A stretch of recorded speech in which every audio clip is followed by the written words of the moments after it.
नमस्कार विद्यार्थियों। आज हम एक नवीन पाठ प्रारंभ करने जा रहे हैं, बाल गोविंद भगत।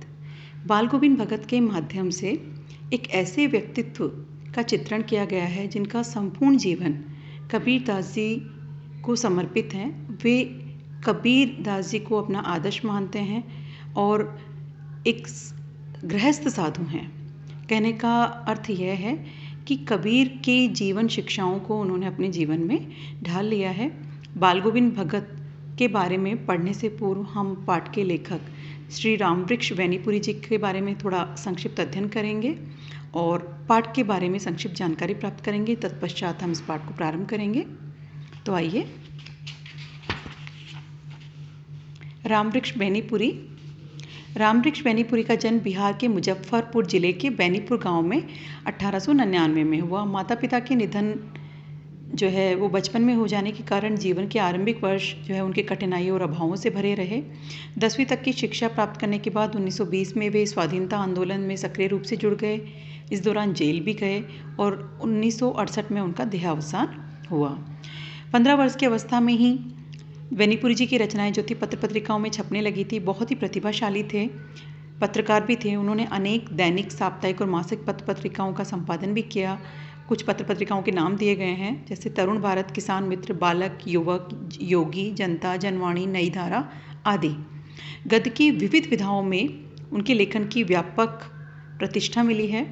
उनका पूरा साहित्य बैनीपुरी रचनावली के 8 खंडों में प्रकाशित है। उन्होंने जो भी रचनाएं लिखी, जो भी पुस्तकें लिखी, वो बैनीपुरी रचनावली के नाम से 8 भाग हैं इसके, उसमें प्रकाशित हैं।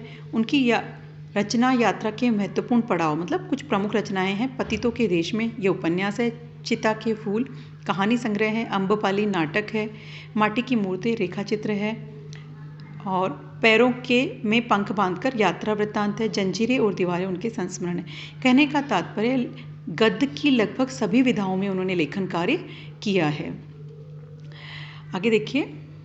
उनकी रचनाओं में स्वाधीनता की चेतना, मनुष्यता की चिंता, इतिहास की युगानुरूप व्याख्या है और विशिष्ट शैलीकार होने के कारण उन्हें कलम का जादूगर भी कहा जाता है। मतलब विविध विधाओं में उन्होंने लेखन कार्य किया है, तो उन्हें कलम के जादूगर के नाम से भी साहित्य समाज में समादृत किया जाता है। आइए, पाठ में क्या है, पाठ के बारे में हम अति संक्षिप्त में थोड़ी जानकारी ले लें। बाल गोविंद भगत रेखा चित्र के माध्यम से लेखक ने एक ऐसे विलक्षण चरित्र का उद्घाटन किया है। मतलब कहने का रेखा चित्र है ये, जो गद्य की शैली है वो रेखा चित्र में है। कहने का तात्पर्य यह है शब्द चित्र, जिसे आप स्केच कहते हैं इंग्लिश में, ये वर्ड स्केच है। यहाँ पर इसमें पाठ में क्या है, जो बाल गोविंद भगत है उन चरित्र में क्या क्या विशेषताएं हैं। मनुष्यता, लोक संस्कृति, सामूहिक चेतना के वो प्रतीक हैं। वेशभूषा या बाहरी अनुष्ठानों से कोई सन्यासी नहीं होता। सन्यासी का आधार जीवन के मानवीय सरोकार होते हैं। बाल गोविंद भगत इसी आधार पर लेखक को सन्यासी लगते हैं। यह पाठ सामाजिक रूढ़ियों पर भी प्रहार करता है। इस रेखा चित्र की एक विशेषता यह है कि बाल गोविंद भगत से ग्रामीण जीवन की सजीव झांकी देखने को मिली है। धन्यवाद।